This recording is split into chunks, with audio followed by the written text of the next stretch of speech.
किसी भी नाम को नाउन कहते हैं। आपका नाम हो, मेरा नाम हो, यानी किसी भी पर्सन का नाम हो, किसी प्लेस का नाम हो, किसी ऑब्जेक्ट का नाम हो, किसी पेड़ पौधे जीव जानवर का नाम हो, यहाँ तक कि हमारी फीलिंग का नाम हो, हमारे गुणों का नाम हो, हमारे किसी विचार का नाम हो, किसी प्रोसेस का नाम हो, किसी आइडिया, मन के किसी विचार का नाम हो, ये सब नाउन है। इन सब नामों को नाउन कहते हैं। नाम इतनी वास्ट टर्म है कि आप जहां भी देखोगे नाउन है। आपके कमरे में रखी हर चीज, मेरे कमरे में यहां पे रखी हुई हर चीज नाउन है। नाउन इतनी इंपॉर्टेंट चीज है कि कोई सेंटेंस नाउन के बिना बन ही नहीं सकता। किसी भी सेंटेंस में जो सब्जेक्ट होगा वो नाउन होगा, सेंटेंस में ऑब्जेक्ट होगा वो नाउन होगा, यानी कि नाउन के बिना सेंटेंस बनेगा ही नहीं। और ऐसा नहीं कि खाली इंग्लिश लैंग्वेज, कोई भी लैंग्वेज हो, हिंदी हो, संस्कृत हो, फ्रेंच हो, जर्मन हो, नाउन सब में होगा ही होगा। नाउन के बिना सेंटेंस बनेगा ही नहीं, है ना। खाली नाउन का खाली नाम चेंज हो जाएगा, जैसे हिंदी में नाउन को संज्ञा बोल देते हैं, लेकिन कॉन्सेप्ट वही रहेगा। इस वीडियो में मैं आपको नाउन के बारे में सब कुछ बताऊंगा। नाउन होता क्या है, नाउन के एग्जांपल्स क्या है, नाउन के टाइप्स क्या होते हैं, कैटेगरी क्या होती है, किसी वर्ड को कैसे सेग्रीगेट करेंगे कि वो कौन सा नाउन है, सब कुछ बताऊंगा। आपका 10वीं का एग्जाम है, आपका कोई कॉम्पिटिटिव एग्जाम है, आपकी एकेडमिक लाइफ है, आपकी प्रोफेशनल लाइफ है, आपकी डेली लाइफ है, आपको नाउन के बारे में सब कुछ पता होगा।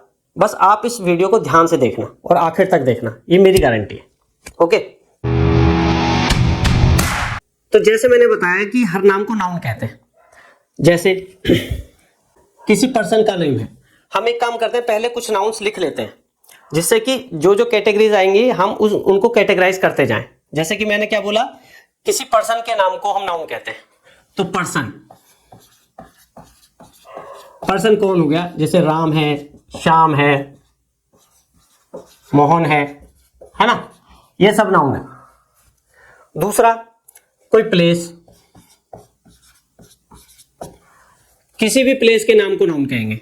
जैसे कि मथुरा है, काशी है, जयपुर है, यानी कि प्लेस में क्या आ जाएगा, सिटी भी आ जाएगा, कंट्री भी आ जाएगा, कोई स्टेट भी आ जाएगा, कोई बिल्डिंग का नाम भी आ जाएगा। जैसे कि ताजमहल है, लाल किला है ना। कंट्री है, प्लेस में क्या आ जाएगा, कंट्री भी आ जाएगा, कंट्री में भारत आ जाएगा। ठीक है, ये सारे प्लेस, ये जितने भी प्लेसेस हैं ये नाउन हो गए। ऑब्जेक्ट, किसी भी ऑब्जेक्ट का नाम नाउन होगा। जैसे पेन है, पेंसिल है, कॉपी है, बोर्ड है, साइकिल है, कोई भी व्हीकल हो, वो सारे ऑब्जेक्ट्स हैं, तो वो सारे नाउन होंगे। तो आपके मेरे कमरे में जो भी चीजें रखी हैं वो सारी ऑब्जेक्ट्स हैं, तो इसलिए वो सारे नाउन्स हैं। कौन सा नाउन है वो अभी डिस्कस करेंगे। कोई भी स्पोर्ट्स है वो नाउन है। जैसे क्रिकेट है, वो नाउन है। फुटबॉल है, वो नाउन है। स्पोर्ट्समैन नाउन है। जैसे क्रिकेटर नाउन है, फुटबॉलर नाउन है। हो गया।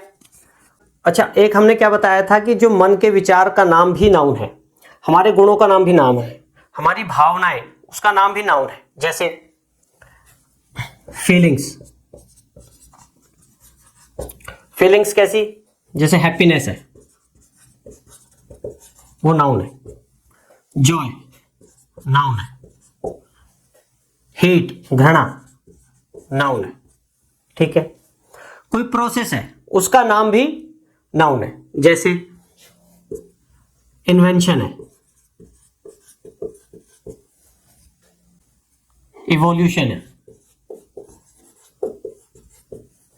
कोई घटना है, कोई आइडिया है, कोई सिस्टम है, कोई तंत्र है, वो भी नाउन है। जैसे डेमोक्रेसी, आइडिया ही तो है ये कि भाई डेमोक्रेसी होनी चाहिए देश में, ये मेरा आइडिया है। मोनार्की, सोशलिज्म, कैपिटलिज्म, ये सब आइडियाज हैं। इसके बेस पे हमने सिस्टम बनाया है। वो जो सिस्टम है, वो जो आइडियाज हैं, वो सब नाउन है। ठीक है। अब जो ये नाउन है, जो ये नाम्स हैं डिफरेंट डिफरेंट, इनको अलग अलग कैटेगरी में बांट सकते हैं। जैसे कोई नाउन सिंगुलर हो सकता है और कोई नाउन प्लूरल हो सकता है। तो एक कैटेगरी हो गई सिंगुलर और एक कैटेगरी हो गई प्लूरल। सिंगुलर यानी कि एक वचन, प्लूरल यानी कि बहुवचन। ठीक है। जैसे कैट है, कैट भी नाउन है लेकिन सिंगुलर है। कैट्स, ये भी नाउन है लेकिन ये प्लूरल है। और सिंगुलर को प्लूरल में चेंज करने का क्या आसान तरीका है, एस या ईएस लगा दो सिंगुलर के आगे, तो वो प्लूरल बन जाएगा। यानी कि सिंगुलर को प्लूरल में कन्वर्ट करना है तो एस लगा दो या ईएस लगा दो। जैसे डॉग है, डॉग्स हो गया। एग है, एग्स हो गया, है ना। कुछ एक्सेप्शंस भी होंगे, हर किसी के आगे एस या ईएस नहीं लगा सकते। जैसे फुट है, एक्सेप्शंस कैसे होंगे, जैसे फुट है तो फुट्स नहीं होगा, होगा फीट।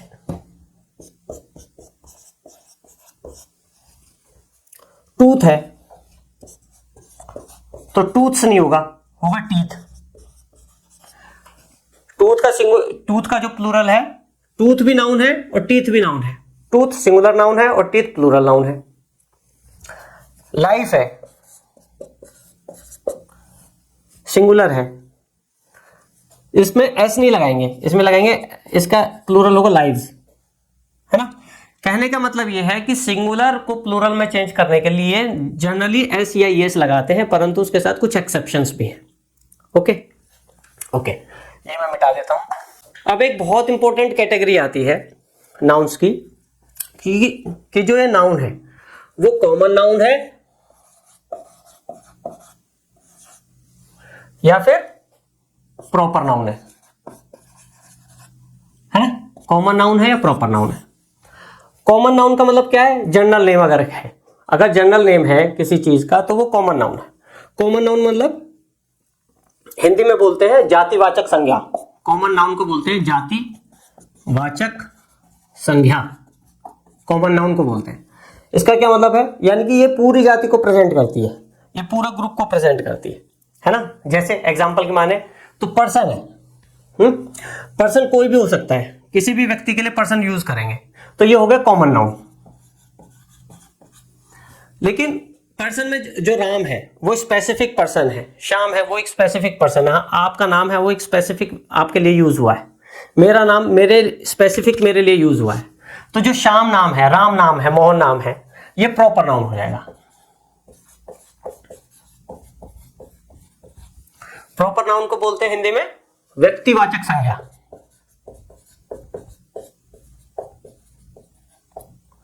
व्यक्तिवाचक संज्ञा, व्यक्तिवाचक संज्ञा यानी कि जो किसी स्पेसिफिक व्यक्ति को, किसी स्पेसिफिक प्लेस को प्रेजेंट करता हो, वो हो गया प्रॉपर नाउन।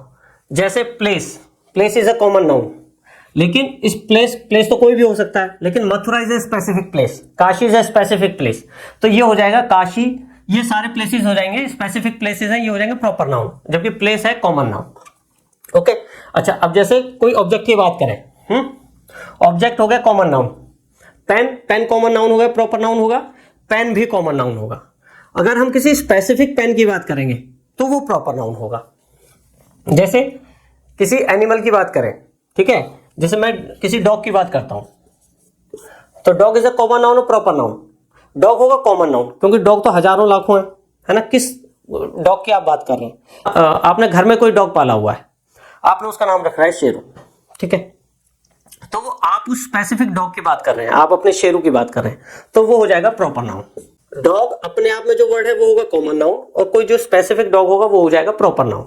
ओके, ये आप नोट करना चाहे नोट कर लीजिए, मैं मिटा रहा हूं इसे, है ना। अब ये जितने भी नाउन्स हैं, ठीक है। इनमें आप ये देखो कि कुछ नाउन ऐसे हैं जिन्हें हम टच कर सकते हैं, जिन्हें हम देख सकते हैं, जिन्हें हम सुन सकते हैं, यानी कि जो हमारी 5 सेंसेस हैं उससे हम उस नाउन को हम एक तरीके से पकड़ सकते हैं। तो वो जो नाउन होगा वो होगा कॉन्क्रीट नाउन। कॉन्क्रीट का मतलब होता है ठोस, या बोलो तो स्थूल, है ना, जो स्थूल है, जिसे हम पकड़ सकते हैं, जिसे हम देख सकते हैं, ठीक है, जिसे हम टच कर सकते हैं, ठीक है। तो फॉर एग्जांपल तो ये कौन कौन से कॉन्क्रीट नाउन हो गए? पर्सन कॉन्क्रीट नाउन हो गया, मैं पकड़ सकता हूँ, राम को मैं छू सकता हूँ, कॉन्क्रीट नाउन हो गया। प्लेस है मथुरा, कॉन्क्रीट नाउन हो गया, ठीक है। पेन पेंसिल ये सब कॉन्क्रीट नाउन हो गए, है ना। कोई क्रिकेटर है, मैं छू सकता हूँ, कॉन्क्रीट नाउन हो गया। एक नाउन है हवा, ठीक है, मैं इसे पकड़ नहीं सकता, मैं इसे देख नहीं सकता, लेकिन मेरी जो स्किन है उस पर ये फील होती है, जब हवा चलती है तो हमें महसूस होती है, हमारी बॉडी पे महसूस होती है। तो हवा जो है कॉन्क्रीट नाउन हुआ, है ना। अच्छा, अब जो ऐसे नाउन है जिन्हें हम अपनी 5 सेंसेस से फील नहीं कर सकते, पकड़ नहीं सकते, तो उन नाउन को क्या बोलते हैं? उन्हें बोलते हैं एब्स्ट्रैक्ट नाउन।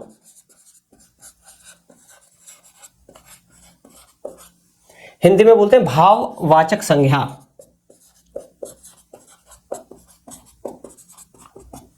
ठीक है, इसका मतलब क्या है? एब्स्ट्रैक्ट नाउन का मतलब भाव, जो हमारे भाव को प्रेजेंट करते हैं, ऐसे नाम जो हमारे भाव को, हमारी फीलिंग्स को, हमारे आइडियाज को, मन से संबंधित चीजों को प्रेजेंट करते हैं, वो हो जाएंगे एब्स्ट्रैक्ट नाउन, भाववाचक संज्ञा। जैसे कि देखो हैप्पीनेस, हैप्पीनेस दिखाई तो नहीं देती, हैप्पीनेस को मैं पकड़ तो नहीं सकता, तो happiness is a abstract noun. Joy abstract noun.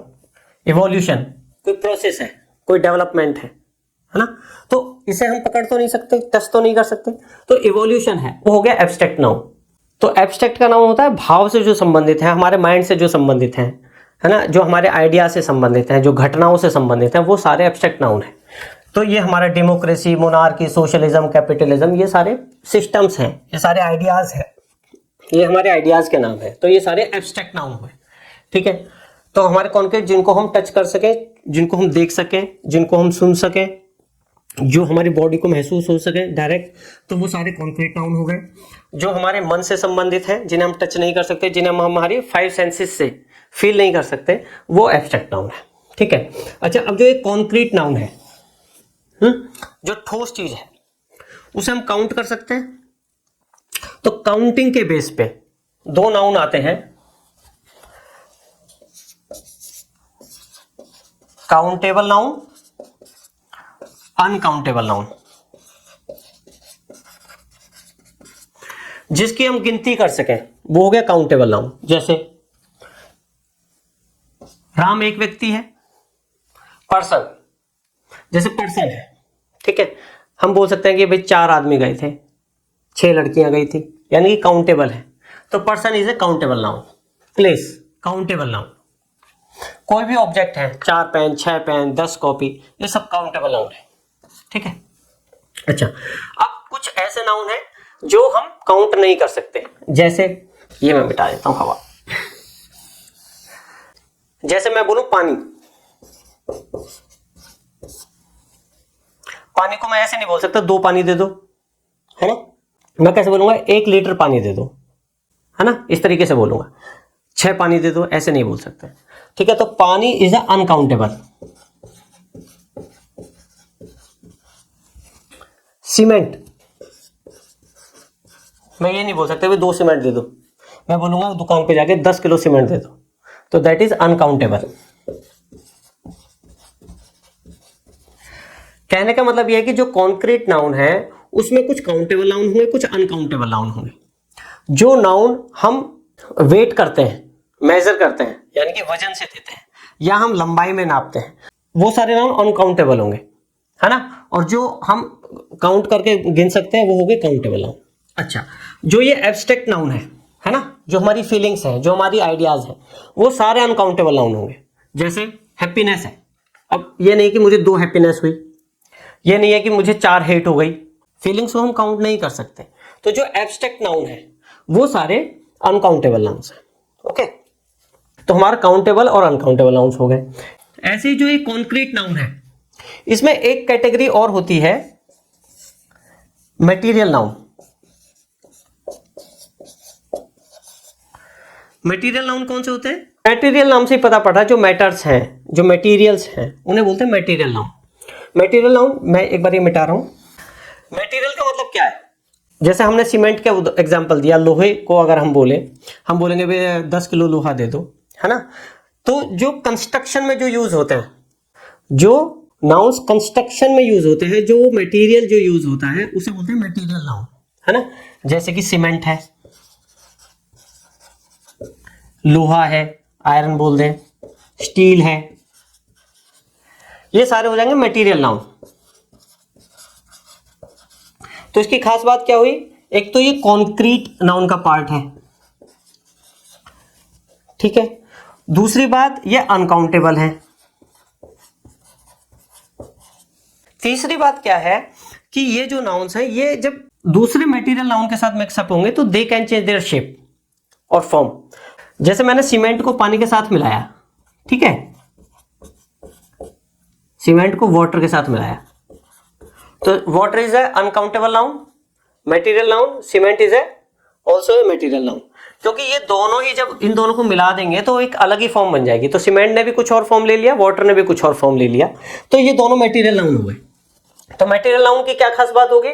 वो एक तो वो छुआ जा सकता है, पकड़ा जा सकता है, यानी कि वो कॉन्क्रीट नाउन का पार्ट होगा मटेरियल नाउन। दूसरी बात वो है कि वो अनकाउंटेबल होगा, उसे काउंट नहीं कर सकते, ठीक है। तीसरी चीज ये बात ये होगी कि वो अपने फॉर्म को, अपने रूप को चेंज कर सकते हैं when mixed up with another noun, ठीक है। वो दूसरा भी मटेरियल नाउन ही होगा जब मिक्स कर सकते हैं। ओके, अच्छा, अब एक नाउन और होता है, एक होता है collective noun. Collective noun, collective का मतलब क्या है? Collective noun, a noun that refers a collection, जो एक कलेक्शन को प्रेजेंट करता है। कलेक्शन का मतलब क्या है? ग्रुप, किसी ग्रुप को या किसी समूह को, किसी समूह को। कलेक्शन मीन्स समूह को जो प्रेजेंट करे, समूहवाचक संज्ञा, हिंदी में बोल देंगे समूहवाचक संज्ञा। तो कलेक्टिव नाउन जैसे कि हम बोलते हैं क्राउड, तो क्राउड ऑफ पीपल, है ना। तो जो क्राउड है ये हो गया collective noun. Army, army of soldiers, है ना। तो आर्मी है, कलेक्टिव नाउन हो गया। फौज, कलेक्टिव नाउन हो गया। Committee, committee of expert people. ऐसे म्यूजिशियंस के केस में बोलते हैं band of musicians, band of musicians, है ना। Team of players, team of players. Board of directors, तो बोर्ड हो गया आपका BOARD, बोर्ड ऑफ डायरेक्टर्स। तो ये सारे हो गए आपके कलेक्टिव नाउन। ऐसे ही एनिमल्स के केस में भी कलेक्टिव नाउन यूज होते हैं, जैसे कि heard, heard of elephants, heard of cows. मधुमक्खियों के छत्ते को क्या बोलते हैं? स्वाम, स्वाम, SWARM, swarm of bees. Okay, sheeps के केस में, शीप्स के कलेक्शन को क्या बोलते हैं? Flock, flock of sheeps. तो आप यहां पे ये देख रहे होंगे कि जब कलेक्टिव नाउन यूज होता है तो उसके आगे फिर ऑफ लग जाता है, और जिसका वो कलेक्शन होता है ना, जिस चीज का वो कलेक्शन होता है वो वर्ड उसके ऑफ के बाद आ जाता है। जैसे हमने यहाँ किया क्राउड ऑफ पीपल, है ना। ऐसी एक कलेक्शन होता है fleet of ships, chain of mountain, chain of mountains. पर्वत श्रृंखला को बोलते हैं chain of mountains. Crew of sellers. मेरी कोशिश है, बहुत ज्यादा नहीं होते कलेक्टिव नाउन्स, तो मेरी कोशिश है आपको 10-12 भी करा दूं तो आपके एग्जाम में उसमें से फंस जाए, ठीक है। ऐसे ही एक होता है फ्रूट्स के केस में अगर मैं बात करूं, जैसे ग्रेप्स के लिए यूज होता है बंच, गुच्छा, बंच ऑफ ग्रेप्स, हम बोलते हैं ना अंगूरों को गुच्छा दे दो। कीज के लिए भी सेम वर्ड यूज होता है, bunch of keys, bunch of grapes. तो ये सारे कलेक्टिव नाउन्स हैं आपके, army, committee, crowd, band, team, board, herd, swarm, flock, fleet, chain, crew, bunch, इन सबको आप नोट कर सकते हैं, एग्जाम में नॉर्मली इनमें से फंस जाता है। ठीक है, तो ये सब हो गए कलेक्टिव नाउन। इनमें मैंने तो एक तो ये पहचान बताई आपको कि नाम, वो जो कलेक्टिव नाउन आएगा पहले, उसके बाद ऑफ आएगा, और फिर उसके बाद जिस चीज का वो कलेक्शन है वो आ जाएगा। तो आप ऐसे देख के आप पहचान लेंगे कि ये कलेक्टिव नाउन है।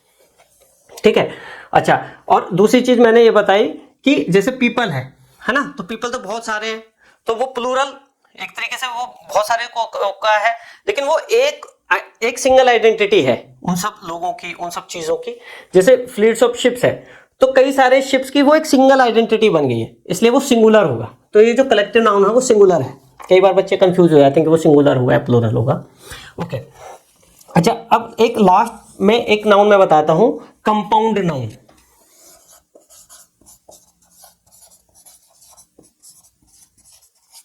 हिंदी में बोलते हैं इसे यौगिक नाउन, यौगिक नाउन। ठीक है, इससे क्या, यौगिक संज्ञा, इससे क्या मतलब है, कंपाउंड नाउन जो, अब देखो जैसे ये वर्ड राम, ये सिंगल एक वर्ड है, मथुरा एक सिंगल वर्ड है ना, पेन एक सिंगल वर्ड है, यानी कि एक ही वर्ड है ये। क्रिकेट अपने आप ये एक ही वर्ड है। अगर एक से ज्यादा वर्ड्स मिलके कोई नाउन बनाए उसे बोल देंगे कंपाउंड नाउन, यौगिक नाउन, यानी कि योग से बना है, एक से ज्यादा वर्ड्स के मेल से बने, योग से बने, उनको कंपाउंड करके बने, उसे बोल देते हैं कंपाउंड नाउन। जैसे मैं ये मिटा देता हूं, कंपाउंड नाउन मैंने बताया कि जो दो या दो से ज्यादा वर्ड्स से मिलकर बनेगा जो नाउन, वो हो जाएगा कंपाउंड नाउन। वो जो दोनों वर्ड्स हैं वो दोनों नाउन भी हो सकते हैं। ये भी हो सकता है कि एक नाउन हो, एक एडजेक्टिव हो, एक नाउन हो, एक वर्ब हो, नाउन के साथ जीरंड भी मिल सकता है। और ये भी हो सकता है कि उन दोनों वर्ड्स में से कोई सा भी नाउन ना हो, एक एडजेक्टिव हो जाए, एक वर्ब हो जाए, वर्ब प्रीपोजिशन के साथ मिलके बना ले नाउन, है ना। इस तरीके से कोई भी कॉम्बिनेशन बन सकता है। जैसे हमने ये वर्ड किया फुटबॉल, फुटबॉल, ये दो वर्ड्स है, ये भी नाउन है, ये भी नाउन है। एक वर्ड हो जाएगा जैसे केक शॉप, ये भी नाउन है, ये भी नाउन है, तो ये है कंपाउंड नाउन। फुटबॉल है कंपाउंड नाउन, बास्केटबॉल है कंपाउंड नाउन। ये मैंने स्वेट शर्ट पहना हुआ है, तो स्वेट शर्ट दो वर्ड से मिलकर बना हुआ है, तो ये भी कंपाउंड नाउन हो जाएगा आपका। और कौन कौन सा, नाउन प्लस नाउन मिलकर बना है। ठीक है, अच्छा, अब जैसे ये बोर्ड है, ये ब्लैक बोर्ड है, ब्लैक बोर्ड, तो ब्लैक क्या है, एडजेक्टिव है, और ये क्या नाउन है, तो एडजेक्टिव प्लस नाउन से मिलकर ये बना है ब्लैक बोर्ड। स्मार्टफोन है, स्मार्ट क्या है, एडजेक्टिव है, फोन है, नाउन है, तो एडजेक्टिव और नाउन मिलकर ये बन गया। अच्छा, अब जैसे नाउन और वर्ब मिला के कैसे कंपाउंड नाउन बनेगा, जैसे हेयर कट है, ये कट वर्ब हो गया, हेयर नाउन हो गया, हेयर कट। सनसेट है, सनराइज है, सनराइज, राइज वर्ब हो गया, सन ऑब्जेक्ट हो गया। स्नोफॉल है, स्नो नाउन हो गया, फॉल वर्ब हो गई। तो इस तरीके से नाउन और वर्ब मिला के भी कंपाउंड नाउन बना लेंगे। ऐसे जीरंड और नाउन मिलके भी बन सकता है कंपाउंड नाउन। जैसे वॉशिंग मशीन है, वॉशिंग जीरंड हो गया, मशीन नाउन हो गया। कुकिंग गैस है, जीरंड प्लस नाउन हो गया। फिशिंग नेट है, फिशिंग नेट।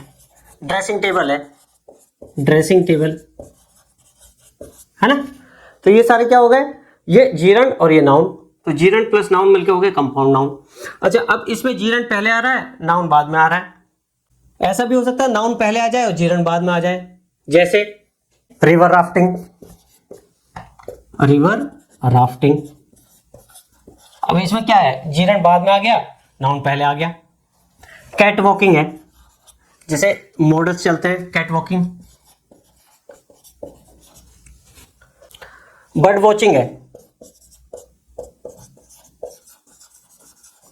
तो इन सब में आप क्या देखोगे कि पहले नाउन है और बाद में जीरंड है, यानी कि नाउन और जीरंड दोनों आपस में आगे पीछे हो सकते हैं और कंपाउंड नाउन बना लेते हैं, कंपाउंड नाउन बना सकते हैं। ठीक है, तो हमारा क्या हो गया, नाउन प्लस नाउन हो गया, एडजेक्टिव प्लस नाउन हो गया, वर्ब प्लस नाउन हो गया, जीरंड प्लस नाउन हो गया, है ना। अब हम करेंगे वर्ब और एडजेक्टिव के नाउन, कंपाउंड नाउन। वर्ब और एडजेक्टिव, जैसे ड्राई क्लीनिंग, है ना, ड्राई एडजेक्टिव हो गया, क्लीनिंग वर्ब हो गई, ड्राई क्लीनिंग। वर्ब और प्रीपोजिशन मिलके भी नाउन बना सकते हैं, कंपाउंड नाउन। वर्ब और प्रीपोजिशन, जैसे check in, checkout, shut down, break down, break down, makeup, है ना। तो ये सब देखोगे आप, वर्ब और प्रीपोजिशन मिलके नाउन बना रहे हैं, कंपाउंड नाउन। ये सारे हैं कंपाउंड नाउन। ऐसे ही एक नाउन और प्रीपोजिशन मिलके भी बना सकते हैं कंपाउंड नाउन, है ना। तो नाउन और प्रीपोजिशन मिलके कैसे बनाएंगे, जैसे अंडरग्राउंड, अंडरग्राउंड, तो ग्राउंड हो गया नाउन और अंडर हो गया प्रीपोजिशन। बैकग्राउंड, बैकग्राउंड, अंडरलाइन, है ना। Upstairs, upstairs, after life. तो आप ये देखोगे कि ये जो शुरू में है इनमें, इन एग्जांपल्स में ये सारे प्रीपोजिशंस हैं और बाद में ये नाउन लगे हुए हैं, तो ये मिलके बना रहे हैं कंपाउंड नाउन, कंपाउंड नाउन, है ना। कई बार बच्चे जो है कंपाउंड नाउन और कलेक्टिव नाउन में कंफ्यूज हो जाते हैं। कलेक्टिव नाउन है समूह को, जो नाउन एक कलेक्शन को प्रेजेंट करे, वो हो जाएगा कलेक्टिव नाउन। और कंपाउंड नाउन है वो बिल्कुल ही डिफरेंट है, मतलब कि दो वर्ड्स, दो या दो से ज्यादा वर्ड्स के कॉम्बिनेशन से जो बने, कंपाउंड करके जो बने, वो हो जाएगा कंपाउंड नाउन। इस तरीके से हमने क्या क्या नाउन कर लिए, शुरू में हमने सिंगुलर और प्लूरल नाउन किए थे, फिर हमने कॉमन नाउन किए, प्रॉपर नाउन किए, कॉन्क्रीट नाउन किए, एब्स्ट्रैक्ट नाउन किए, काउंटेबल और अनकाउंटेबल नाउन किए, फिर मटेरियल नाउन किया, फिर कलेक्टिव नाउन और कंपाउंड नाउन किए, है ना। तो इस तरीके से हमारे मोटे मोटे 9 ये और 2 सिंगुलर प्लूरल, तो ये हमारी टोटल कैटेगरी हो जाती है नाउन्स की। अब मैं आपको एक एक्सरसाइज दे रहा हूं और आप इनको सेग्रीगेट करना अपने आप से कि कौन सा किस नाउन में जाएगा, कौन सा वर्ड किस नाउन में जाएगा, और मुझे कमेंट्स में बताना, उन सब के आंसर मुझे कमेंट्स में बताना। अगर आपने आंसर कर दिया तो मैं समझूंगा कि मैं कन्वे कर पाया हूं, है ना। और अगर मैं कन्वे नहीं कर पाया अपने थॉट्स को, अपनी जानकारी को आप तक नहीं पहुंचा पाया, तो मैं फिर किसी और मेथड से कोशिश करूंगा इसको दोबारा से, इस टॉपिक को दोबारा से किसी और तरीके से आपके पास लेके आऊं, ठीक है। ओके, अच्छा, कंपाउंड नाउन के बारे में मैं आपको एक बात बता दूं, वो जो 2 वर्ड्स यूज होंगे उन वर्ड्स के बीच में एक हाइफन भी लगा हो सकता है, जैसे ड्राई क्लीनिंग, ड्राई और क्लीनिंग के बीच में हाइफन लग जाता है, ठीक है। वो वर्ड कंबाइंड भी हो सकते हैं और वो वर्ड 2 अलग अलग वर्ड भी हो सकते हैं, लेकिन वो एक कंपाउंड नाउन बना लेंगे, ठीक है। अच्छा, एक और चीज, एक चीज रह गई, एक चीज कर लेते हैं कि हम नाउन की पहचान कैसे करेंगे, नाउन को, नाउन रिकॉग्निशन, नाउन रिकॉग्निशन कैसे करेंगे। देखो, किसी भी सेंटेंस में जो सब्जेक्ट होता है वो नाउन होता है, ऑब्जेक्ट भी नॉर्मली नाउन होता है ना। अगर कोई वर्ड, किसी वर्ड से, अगर आप किसी वर्ड के साथ आप हेल्पिंग वर्ब लगा के वर्ब लगा सकते हो, या किसी वर्ड के साथ आप डायरेक्ट वर्ब लगा सकते हो, है ना, तो समझो वो नाउन है। जैसे राम इज गोइंग, राम के साथ हेल्पिंग वर्ब आके वर्ब आ गई, तो Ram is a noun. Ram is playing football, Ram is playing football, तो राम सब्जेक्ट है वो नाउन हो गया, फुटबॉल ऑब्जेक्ट है वो नाउन हो गया। तो सेंटेंस में सब्जेक्ट और ऑब्जेक्ट दोनों नाउन होते हैं, ये पहचान है। आप वो जो आपको वर्ड दिया गया है आप उसे सेंटेंस शुरू करने की कोशिश कीजिए, आप उसे सब्जेक्ट बनाने की कोशिश कीजिए। अगर सब्जेक्ट के डायरेक्ट बाद हेल्पिंग वर्ब आ जाए या फिर सब्जेक्ट के बाद आप डायरेक्ट वर्ब लगा सकते हैं। जैसे Ram has completed, Ram has finished his work, Ram has finished his task. तो राम सब्जेक्ट हो गया, फिनिश वर्ब हो गई और टास्क ये ऑब्जेक्ट हो गया, तो ये भी नाउन हो गया। अब यहां पे राम के बाद हमने हेल्पिंग वर्ब लगाई और उसके बाद वर्ब लगा दी। अब लेकिन जैसे पास्ट इंडेफिनिट टेंस है, प्रेजेंट इंडेफिनिट है, उसमें हेल्पिंग वर्ब नहीं होती, तो सब्जेक्ट के बाद डायरेक्ट वर्ब आएगी।